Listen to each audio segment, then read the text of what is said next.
Yo, yo, yo, can you hear Yo, me? yo, yo, yo. You hear me Can you okay? hear me? I can hear you. I can hear you too. Yeah, yeah. Word How up. about how about Charlie Smarts? Has he logged on yet? I'm looking for him right now. Can you Nah. send him that updated link that you just Yeah, sent me? yeah, I definitely can. Definitely. How you doing, man? You good? What's up, dude? Good. Just on my lunch break, you know. Oh, word.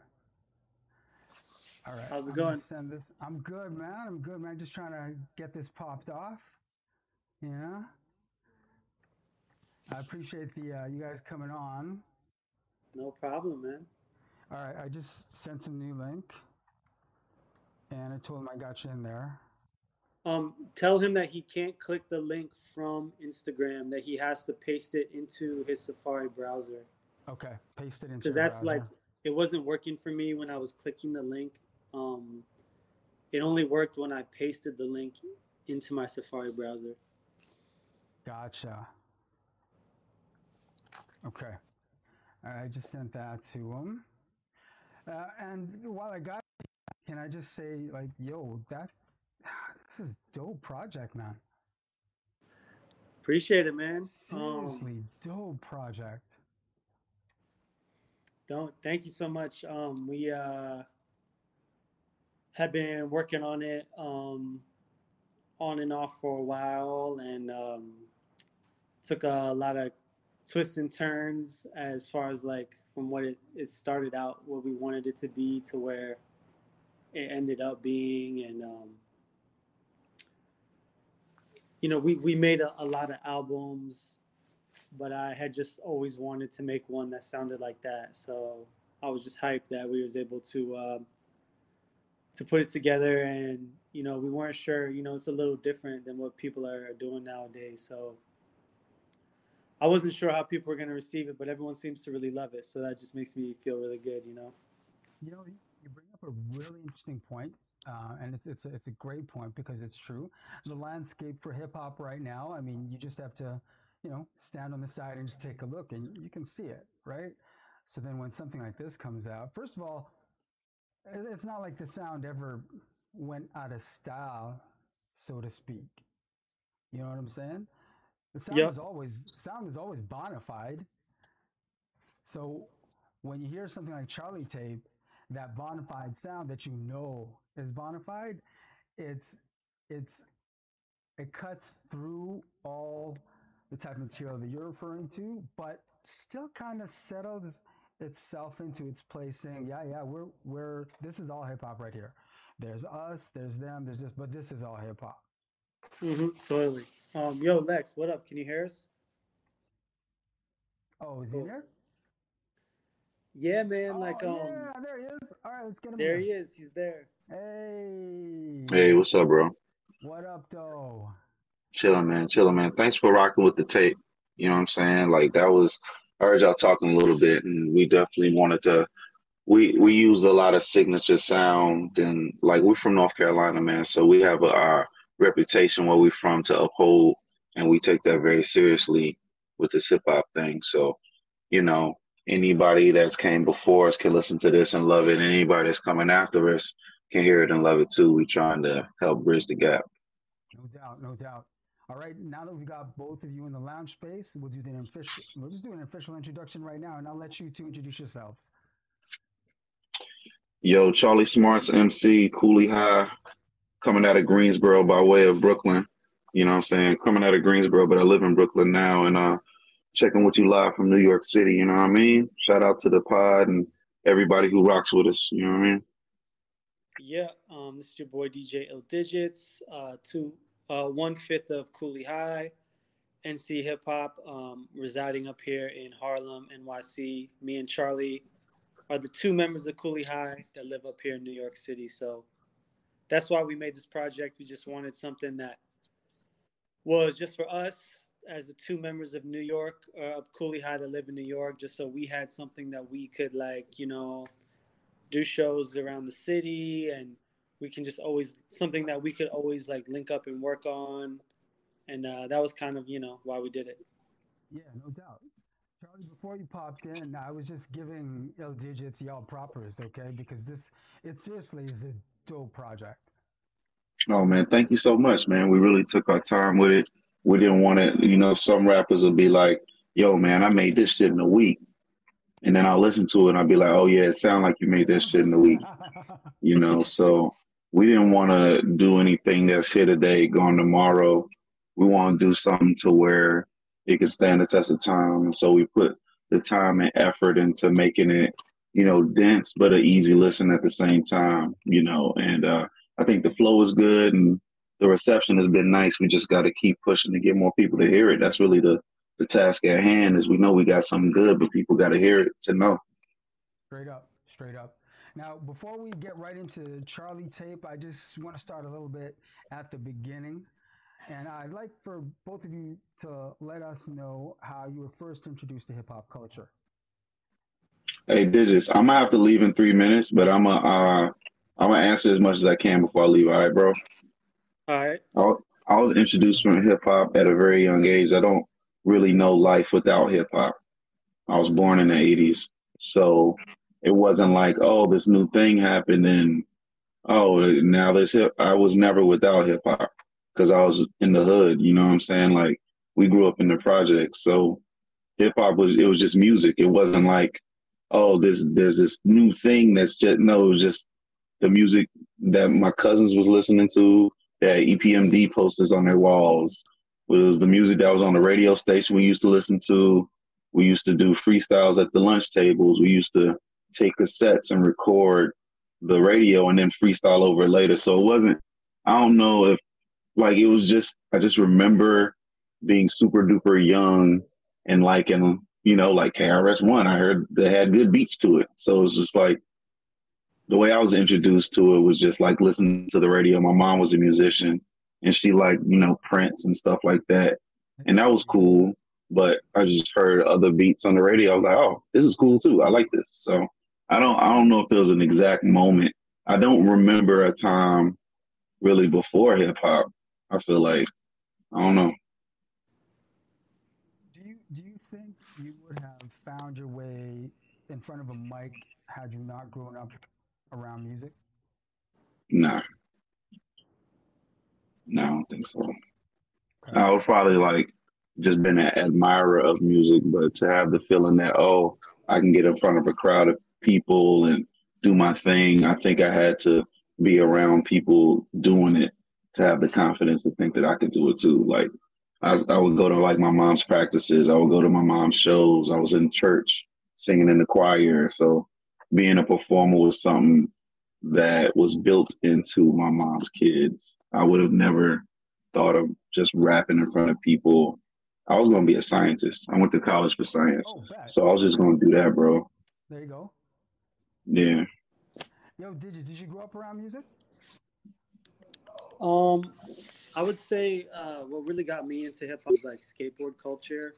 Hey, Yeah, just from like watching skate videos, and there's two types of skaters in the '90s. It was like punk rock skaters, and then yep, there was hip hop skaters. yep. So I definitely got into like the skating, the hip hop style of it, and then that was when I got Oh, introduced it to looks like he's got a breakout. All right, yo, respect Star. Charlie Smarts. Thank you for joining us. Yeah, sorry about We'll that, let yo. you He had to dip. continue. Oh, But it's all good, man. so is this Canada? Yes. Are you Are you? Okay, so we I think he thought it was 1 p.m. Eastern time, and it was actually 1 p.m. Central. So our Yeah. apologies for the Oh, it's all good. miscommunication, but I can keep rocking out if that's cool with Oh, you. yeah, Word. full show. Definitely. All right, cool. So yeah, So um, continue. skateboard culture, mostly like the shorties. The first shorties skateboard video, Fulfill the Dream. Yeah. It was my first time hearing Beat Nuts, first time hearing Big Pun, first time hearing Grave Diggers, first time hearing The Licks, first time hearing Gangstar. So yeah, like that video was the first time I heard Gangstar Above the Clouds, and that's one of my all-time favorite hip hop joints. So through skateboarding is how I got into hip hop, and then DJing followed pretty soon after that. By sophomore year of high school, I was already DJing and scratching and all of that stuff. That's one thing I wanted to ask you. when we're, I mean, for most of us, when we were introduced to the culture, we were introduced to one form of the culture, not necessarily all at the same time, but it's usually one aspect of the culture that we've been introduced to. You were introduced to uh, rap first, essentially, just through skating and what have you. But you were drawn to the art of DJing. What was it about Definitely. the what I was it about the think art of DJing that drew you? I think just like my personality, you know, wanting to play cool and maybe not necessarily have to be the star of the show, but being able to play the background but still be like a super important part of the puzzle. And I just love scratching and turntablism. Early on when I started Yeah. DJing, it was all about, you know, for me, turntablism and beat juggling and scratching and Yes. battling and Yes.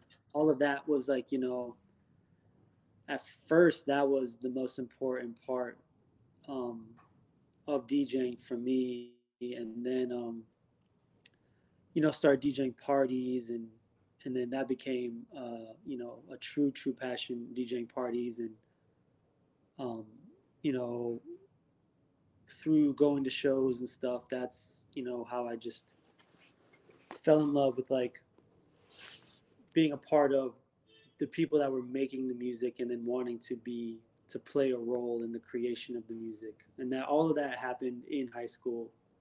um, you know, some of the first local hip-hop shows that I went to were some of the very first Little Brother shows. so Okay. Okay.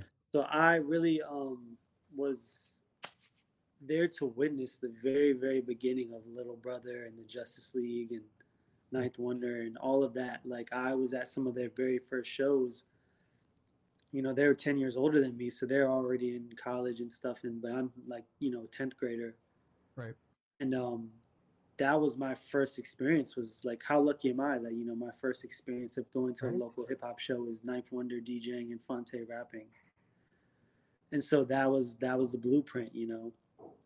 And so that got so even by the time I was heading into college, I already knew that I wanted to like do college radio. And that was when college is when, you know, I met Charlie Smarts and the rest of Kooley High. Was there a particular person that was the gateway to turntablism and DJing for you? Like, was there, like a homie or like someone around the way, or did you just dive in saying, "Okay, I'm going to figure this out on my own"? Um, the I'll say the gateway was really one particular album. It was the Executioner's first album, Expressions. Hey, That was really yes, the yes. blueprint. That was Swing the by album that Swift. I like. Yeah, that was the album that like strongly influenced my what I think scratching should sound like and all of that. And so grew up a huge Executioner fan.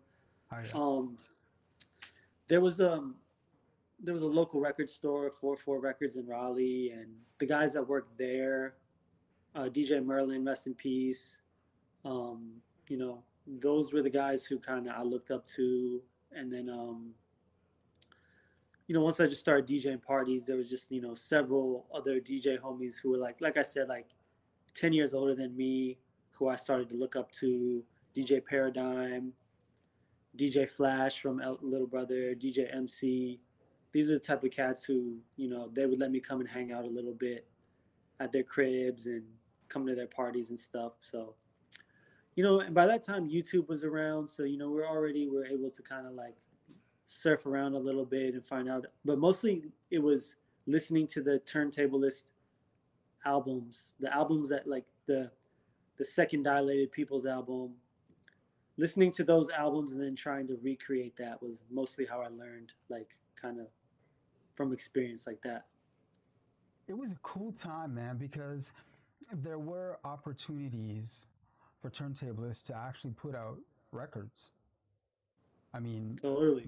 Mike put one out, Cuba put one out, the Allies put one out. Like, literally, there's a good number of dope turntablists that were putting out original product it was a magical time. I mean, people forget that, like, you know, the Executioners put out a single with Linkin Park that Yep. was on TRL, Yep. and this is like a turntablist group had a song on TRL. So Yep. early 2000s was definitely a crazy time for DJing and turntablism. So yeah, Rest in power, always Rock Radio, loved it. of course. Yep, yep. No, that's I think that it's important that you're talking about these things because when you look at the scene now, and as you know, the turntablist scene sometimes feels a little separate from the hip hop scene. But that's, I mean, there are bridges, but there's also not. So I mean, it is what it is. But it's great when people in the greater hip hop scene, if you want to call it, are able to recognize that the turntablist scene is very much a part of the same scene. Yeah, and you know, you're right. Like a lot of these scenes are separate, and Yeah, man. sometimes they're like, you know, as somebody who comes from an era where, you know, every hip hop record had dope beats and rhymes and turntablism, and you know, you'll see like all the guys who make beats, they all hang out and make, you know, Instagram videos, and they make beat albums. Yep. And then when I hear the beat albums, you know, I'm like, yo, these beats need rappers on them. Like, I want to hear people rapping on these beats. But then the beat makers, you know, they don't necessarily know where the dope MCs are. And then like the turntablists are, you know, making party rock session like reels and doing like, you know, Red Bull 3 style stuff. And then, you know, but then they're not trying to make albums.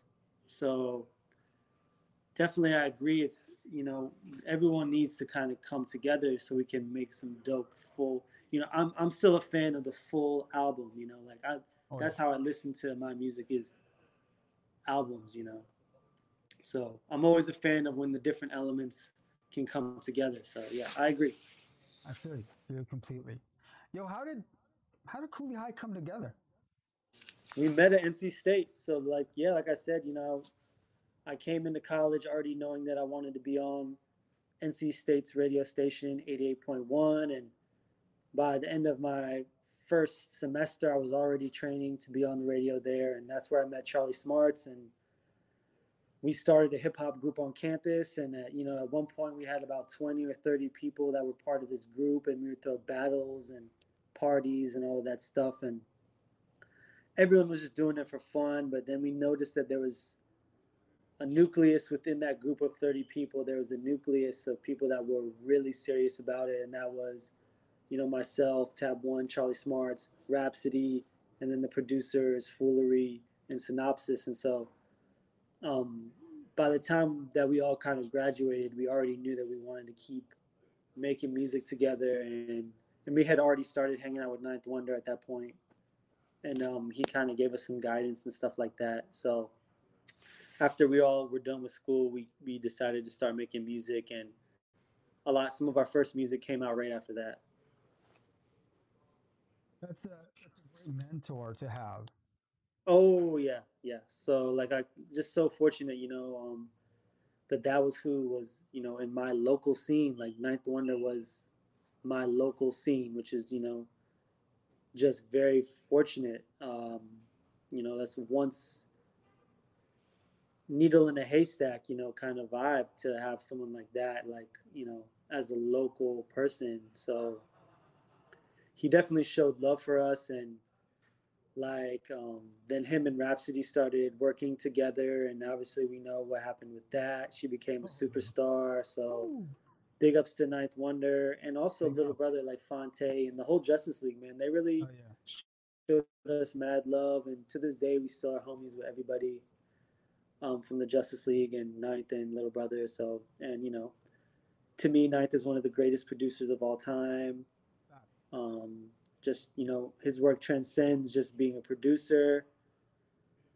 His ability to stay relevant throughout all these years, and also teach and give back and be passionate about other things, and bridge other elements of lifestyle into hip hop, and just still be so passionate about this stuff is just, he to me is one of the goats for sure.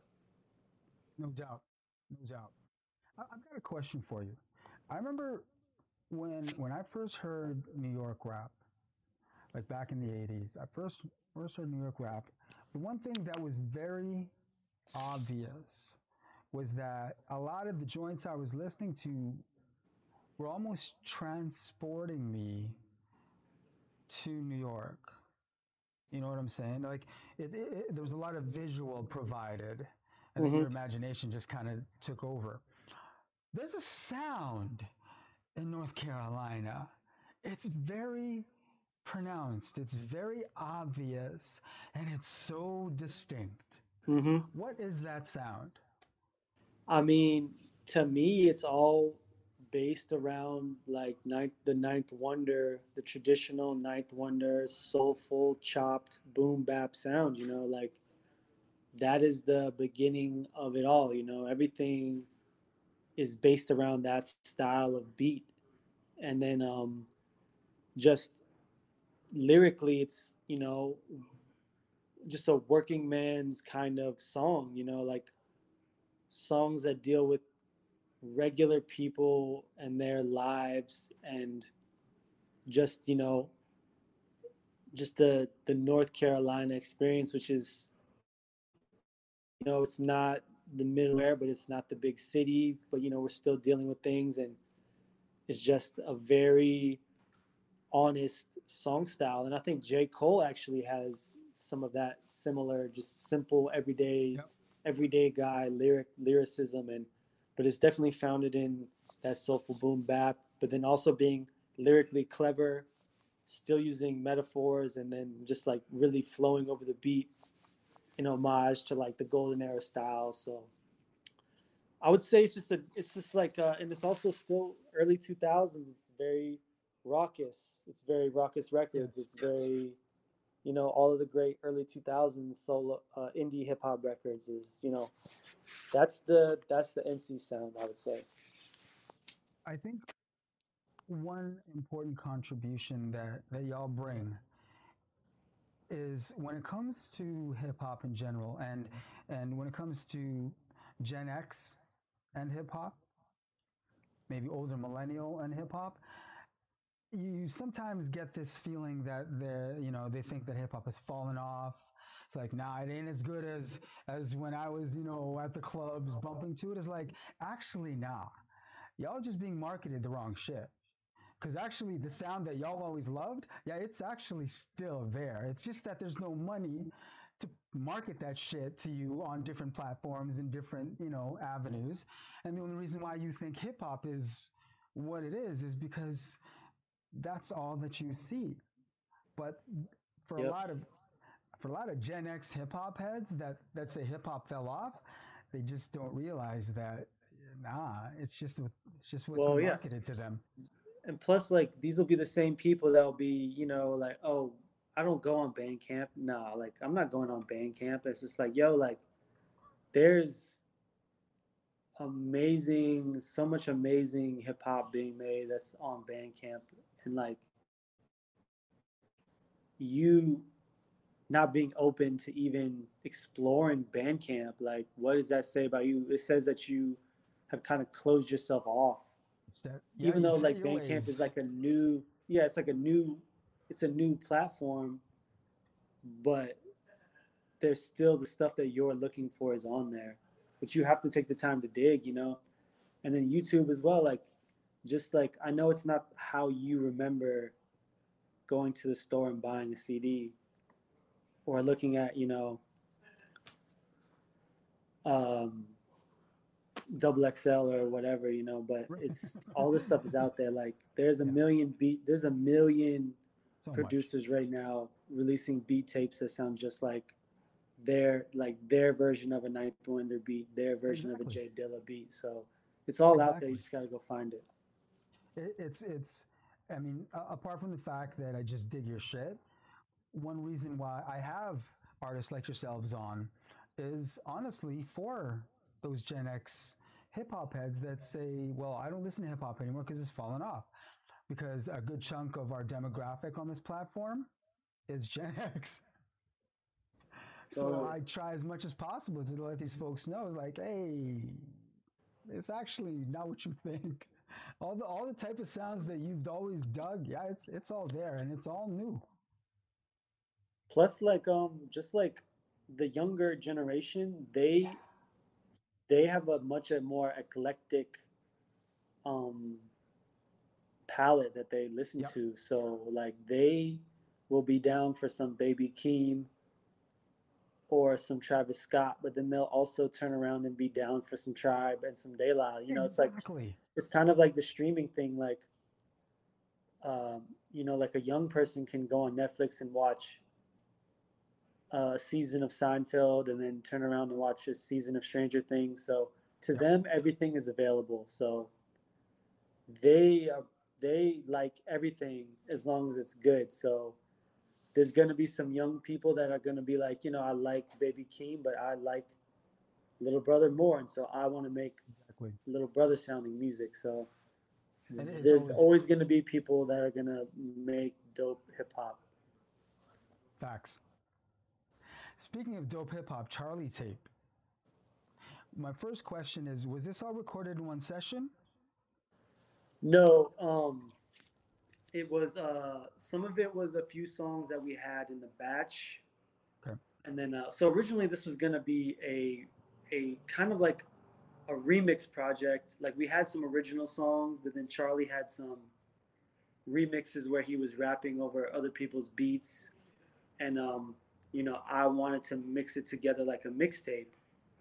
But as we started working on it and different just things that we were trying to get, like it all just started falling into place. Like we wanted a Peter Rosenberg drop, and I knew him, and I asked him for it, and by the grace of God, he got back to me like unexpectedly. Or we wanted these ninth beats that we had in the stash, and we made those. He was down to let us use those, or everything just kind of started falling into place for this project. So then we started to decide, like, yo, like making this a remix thing is not going to do it justice. Let's make it a full on original album with all original music. So then we had to go back and re-record some of the tracks that were remixes. Like we went and we got like original beats, and then we re-recorded some of those so that they could be like full on original title or original tracks. And then I got it, and I just kind of mixed it all together and added all those skits, and all of that is from me digging late at night during the pandemic on YouTube and the internet. And I just really like went crazy there for a little bit and was just digging deep in the bowels of the internet for just random audio, all these random audio sound clips. And then I just kind of just started piecing it all together, and it just kind of like it took a long time to piece it all together. But once it was exactly how we wanted it, we knew it was kind of we thought it was special, but like I was telling you, it was different, and we we thought it was special, but we were hoping that everyone else would think that it was too. So yeah. Well, I don't think you have to worry about that, man, because whew, it's nothing like being able to listen to, first of all, an album, as you alluded to earlier, being able to listen to an album front to back. That's kind of that's kind of what you look for, right? Like, there's going to be moments where, yeah, you just want to listen to a single, but, more time, you want that front to back listen. And, Yes. jeez, you guys pull this off in spades. Respect. Yeah, thank you, man. That's what everyone has been saying, that like they don't mind playing it over and over again. So that felt good. That like, especially in today's consumption of stuff, people wanting to like play it again and again. That means so much to us. And Yo, we that's really real. like search for these beats. Like like the beats are the first is how we start. Like the beat has got to be crack, and like these are some of these were songs that we had, and we used for other, we wanted to be on other projects and just like working with other groups of people. And um not everyone might have liked some of the songs or thought that the songs fit, but like when it was came time for us to make this, like for example, like Honey Check It Out, like I knew the first time I heard that song, I knew that that beat was crack.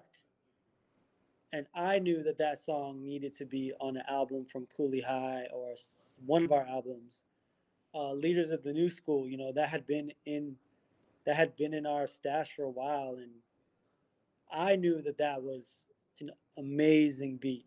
The last track, Foolishness, I knew that that was an amazing beat.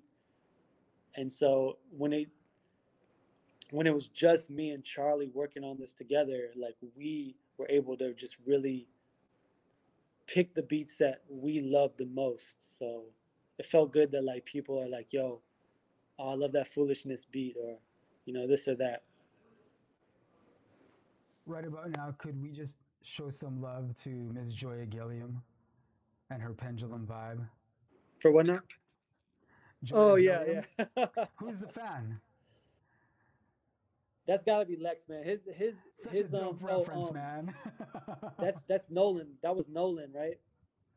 Yeah, I think that was Nolan on Relativity. Yeah, such a he dope he killed that reference. verse. That was another one where like Nolan happened to be in town and he was down to jump on that track, and that was another one. It was like, well, okay, we got Nolan on a song. Like, I don't want this to be a remix album anymore. Like, Nolan Yeah, is I'm on the glad. track. Like, I'm glad. Sky Zoo, we got Sky Zoo. Like, I don't want this to be a remix tape anymore. I want this to be an album. And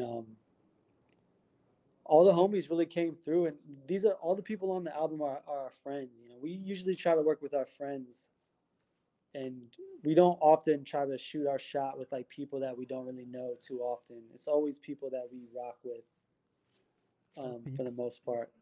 Yeah. Well, yo, man, I think that both of you can rest easy and look in the mirror and know that you put together a dope album.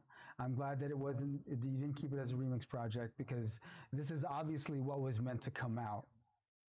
Yeah, I think so. To me, Sound Bombing Volume 2, I always wanted to just make a project that, like, I'm just such a big fan of Madlib and how everything is just Yeah. like all the stuff between the tracks is like, you know, nowadays it's like 10 songs, no skits, no interludes, 10 songs, put it out, do it again. And we just were like, fuck that, man. Like, let's make this super dense, Yeah. crazy, trippy ride. So, Hell yeah.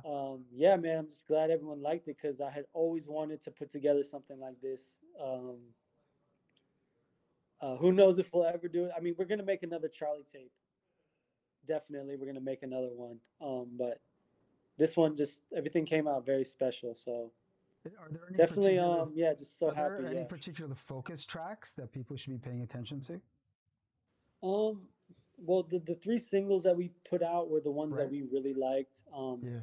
We knew that we wanted the beat on Haters Anonymous. Like we knew that we wanted that to be the first thing, Ooh. that the first sound that people heard. We knew, was like, that's got to be the first beat that people hear. Um, the beat for Mezzanine. We had actually had that beat. That beat was stashed away. Like Ninth had that. I don't even know how we had that beat, but I had the beat from Mezzanine on my computer for 10 years, Oh, wow. and That's possible though, right? The files can sit there for a minute.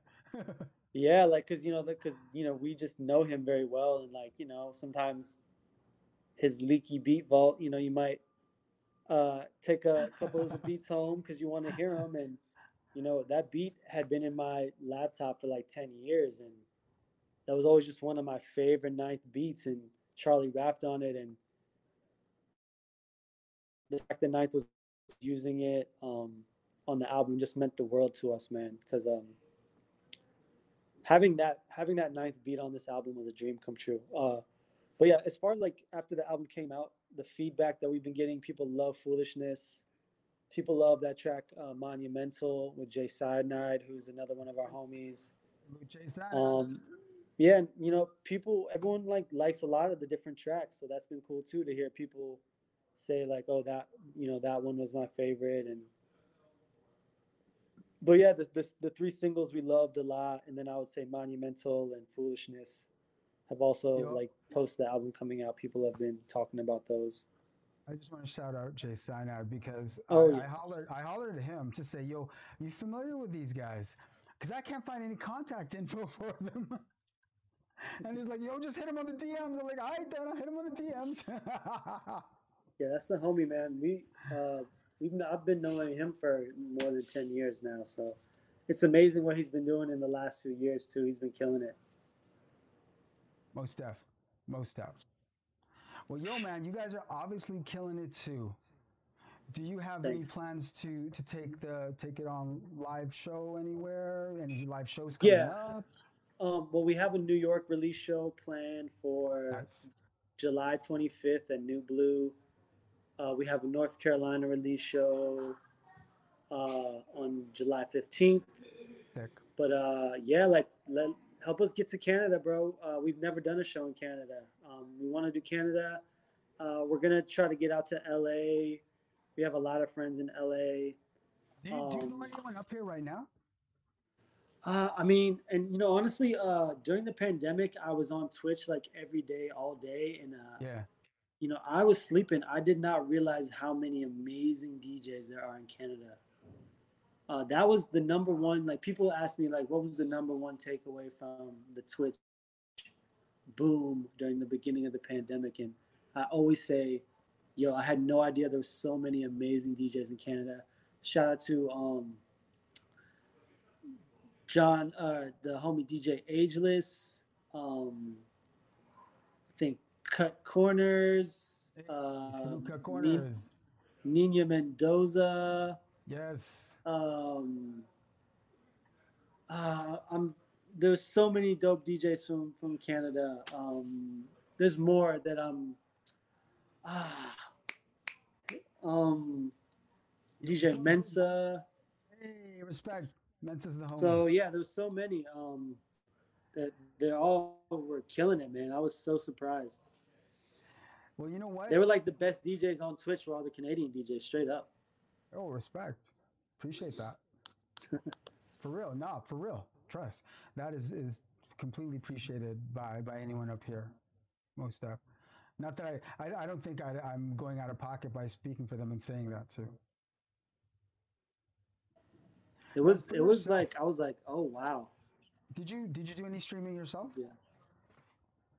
Oh yeah, I did. I streamed super heavy during the beginning, and then you know, once New York kind of came back, uh, with the in real life parties, like you know, it Yeah. became very enticing to get back into that. But you know, honestly, like it was just a lot of work.